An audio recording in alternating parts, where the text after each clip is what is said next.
Now the World Cup is over, what is the political fallout for France? Well, International Affairs Editor Philip Turle is joining me here on set. Philip, President Macron, he attended the semi-final and the final. Let's not forget, though, right in the middle of the so-called Qatar Gate scandal, if you like. That's true, and there have been voices raised in France as to whether or not it was a suitable thing for the French president to be in Qatar for both the semi-final and the final. The former president Francois Hollande has said, for example, that he would not have gone because he wanted to stand up for human rights in Qatar and in memory of all those foreign workers from Africa and Asia who lost their lives in the building of the stadiums there, and also for what he feels as the forgetfulness of the Qatari authorities when it comes to ecological issues, especially having the stadiums with air conditioning on right in the middle of December, which is something quite extraordinary. But Emmanuel Macron, as we saw, was there taking part in as best he could the matches and throwing his arms in the air and being extremely excited. But there's been a big dilemma in France about what to do about this. The dilemma was, do we not go to the World Cup in Qatar? Do we stand up for human rights? Or do we just sweep that under the carpet because it's not the French people's fault that the World Cup was taking place there? We can't deny and deprive the French public of an event which is seen by billions of people around the world and which was seen by over 20 to 30 million people on French television last night. And just to give you one figure today, Stuart, which I think sums it all up, last night saw the most expensive ever in the history of French television advertising slot for 30 seconds was sold for 330,000 euros. So that just sums up the importance of the World Cup in France. And I think the view by the French authorities was, well, we have to be present there. We can't do anything about the human rights issues that were already there. Qatar has done the best it can to put on this show.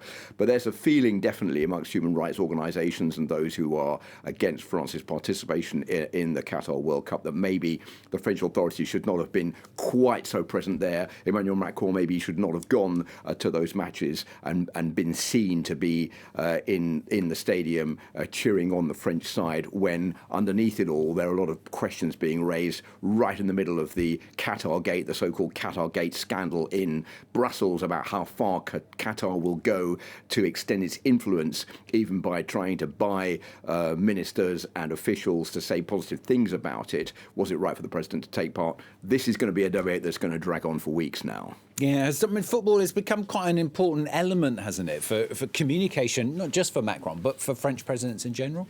Yeah, and I think that is one of the reasons why Emmanuel Macron was there. If you look back over the years about the importance of sport and the presidents in France, football was pretty late coming along as a key important issue. The first one was Charles de Gaulle, who liked the Tour de France, for example, Valéry Giscard d'Estaing, who liked skiing and tennis, François Mitterrand, who liked rugby and golf, and Jacques Chirac, who liked sumo wrestling. It was only from when Nicolas Sarkozy came in, or the latter part of Jacques Chirac's time in office after the 1998 World Cup, that I think that people in the Élysée Palace began to think, well, maybe football is quite good at bringing the French together, and the president should be there as the man who brings the country together, as the friendly football supporter who unites the nation. And that was what Jacques Chirac became, even though he didn't really know anything about football, and even though he didn't even know the names of the football players in 1998. That was followed on by Nicolas Sarkozy, who was really more into cycling and football. But Francois Hollande likes football, and so does Emmanuel Macron. Both of those presidents have the teams that they support.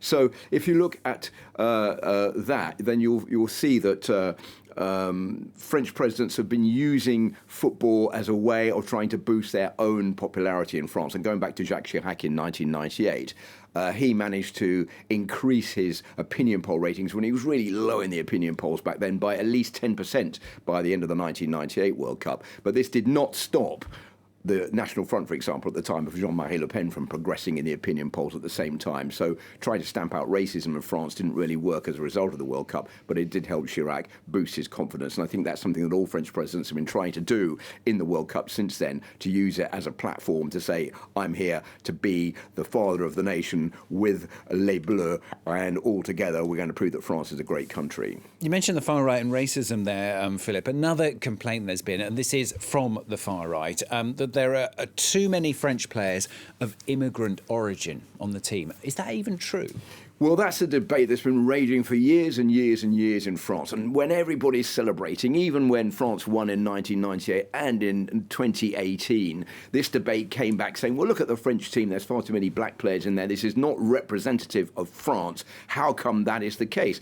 And this time it's happened again with Marion Maréchal, who is the granddaughter of Jean-Marie Le Pen, the creator of the far-right National Front movement. She's now with Éric Zemmour of the Reconquer movement, still on the far right in France. And on French radio the other day, she came up again and said, well, why is it there are so many black players and those of ethnic origin in France playing in the national team? So I've been through it all to look at where they come from. And if you look at this list behind me, you have Tchouameni from Rouen, Mbappé from Paris, Hernandez from Marseille, Oumar Camo from Évreux, Dembélé from Vernon, Koundé from Paris, and Varane, who comes from Lille. So they're all French players.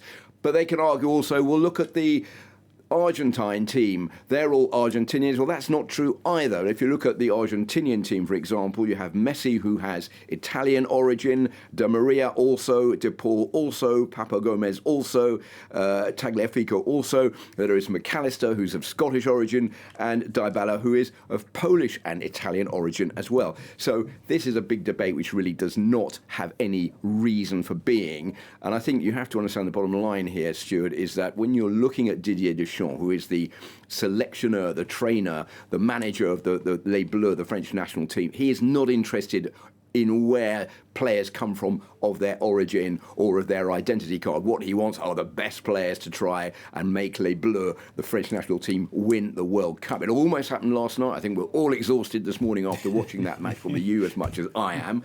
But they almost did it. We don't really care where they come from. And I think that is the bottom line here. They did a great job. Well done, Les Bleus. Sorry you didn't win, but don't worry about your ethnic origins. Just play good football. Nicely summed up, Philip. Thanks very much, Philip Turle, International Affairs Editor here on France 24.